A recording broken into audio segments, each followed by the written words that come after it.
여러분, 구독, 좋아요 눌러주세요. 시청자 여러분 안녕하십니까? 1월 7일 비즈니스 투데이 홍민입니다.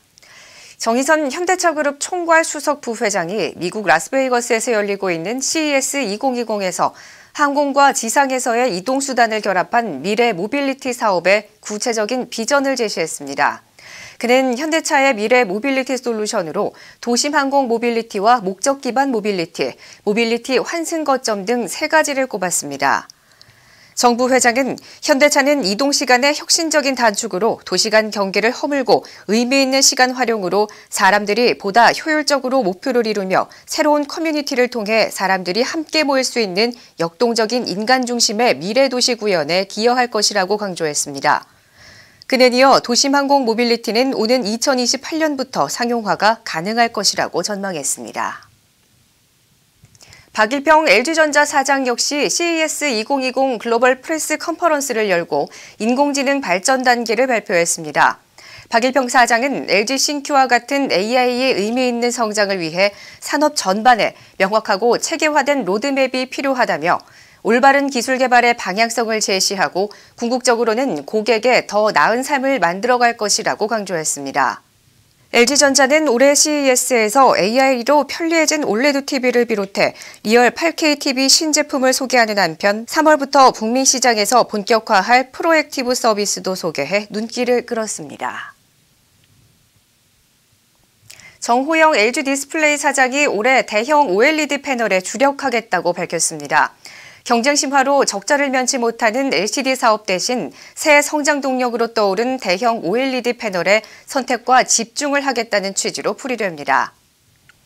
정 사장은 현지 시간 6일 미국 라스베이거스 컨벤션 센터에서 취임 후 첫 기자간담회를 열어 이 같은 내용의 올해 사업 전략을 발표했습니다. 이어 현재 디스플레이 시장은 글로벌 경쟁 심화와 구조적 공급 과잉으로 어려움이 있다며 OLED로의 전환이 가속화되면 새로운 시장 전개 가능성도 높다고 설명했습니다. 그는 대형 OLED가 시장의 판도를 바꿀 게임 체인저라며 LG 디스플레이의 탄탄한 기술력을 바탕으로 지속 가능한 성장을 이뤄내겠다고 밝혔습니다. 신동민 롯데그룹 회장이 롯데건설 사내이사에서 2년 9개월 만에 물러난 것으로 확인됐습니다. 7일 건설업계에 따르면 롯데건설은 지난 6일 신 회장이 사내이사직에서 지난해 12월 31일자로 사임했다고 공시했습니다. 롯데그룹 관계자는 대법원 집행유예 판결에 따른 책임과 계열사 책임 경영 강화 차원에서 이러한 결정을 내렸다고 설명했습니다. 롯데건설 사내이사직 사임으로 신 회장은 롯데지주와 롯데케미칼, 롯데제과와 호텔롯데 등 모두 8곳에서 등기 임원을 맡게 됐습니다.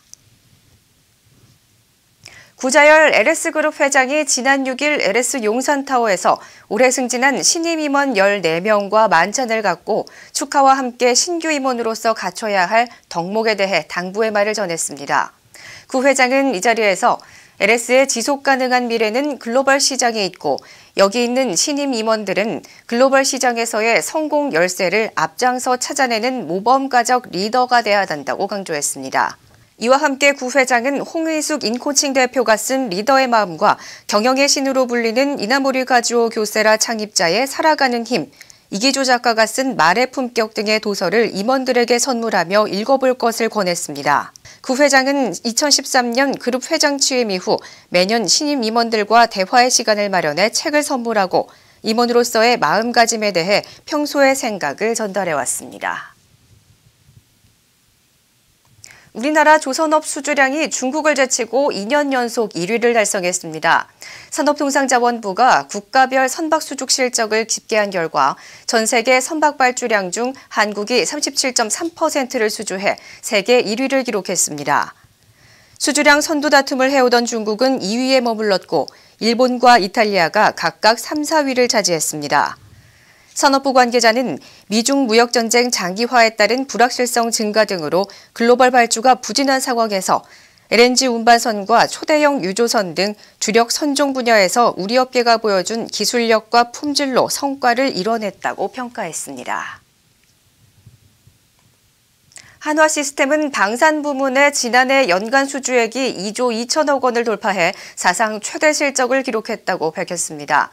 이는 목표치보다 7,200억 원을 초과 달성한 것으로 전년 대비로는 67% 증가한 실적입니다. 한화시스템은 지난해 8월 5,500억 원 규모의 항공기용 피하식별 장비 사업과 12월 4,700억 원 규모의 전술 정보통신체계 등 대형 계약을 체결했습니다. 김현철 대표이사는 지난해 달성한 방산 부문 최고 실적을 바탕으로 신시장 개척과 함께 글로벌 시장도 공략해 나갈 것이라며 4차 산업혁명 시대를 선도하는 국내 유일 방산전자 ICT 기업으로서의 스마트 국방 시대를 이끌어 나가겠다고 밝혔습니다. 신세계백화점이 서울 서초구 강남점의 지난해 누적 매출액이 2조 원을 넘어섰습니다. 단일 점포가 연매출 2조 원을 달성한 것은 국내 백화점으로서는 첫 기록으로 2015년 1조 3천억 원이던 매출은 리뉴얼 개점 3년 차인 2018년 1조 8천억 원까지 늘었고 지난해 연매출 2조 원의 벽을 넘었습니다. 지난해 신세계 강남점을 찾은 고객의 국가는 중국과 대만, 러시아, 일본, 베트남 등 총 46개국으로 집계됐으며 이에 따라 면세점과 호텔이 연결된 강남점의 구조가 시너지 효과를 내고 있는 것으로 신세계백화점은 분석했습니다. 차정호 신세계백화점 사장은 앞으로도 최신 트렌드를 총망라해 국내는 물론 글로벌 트렌드 세터들이 찾는 우리나라 랜드마크 백화점으로 입지를 굳건히 하겠다고 밝혔습니다.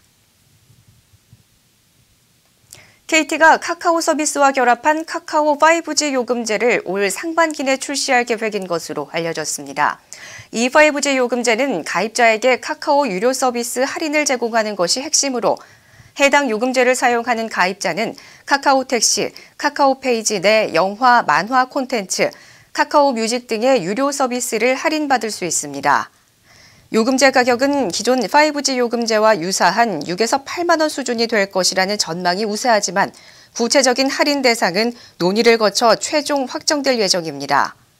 업계 관계자는 구체적인 할인 대상, 요금제 가격 등은 양사가 논의 중이라며 최대한 빠른 시일 내에 해당 할인을 담은 요금제를 선보이기 위해 준비 중인 것으로 안다고 설명했습니다. 비즈니스 투데이 오늘 준비한 소식은 여기까지입니다. 시청해주신 여러분 고맙습니다.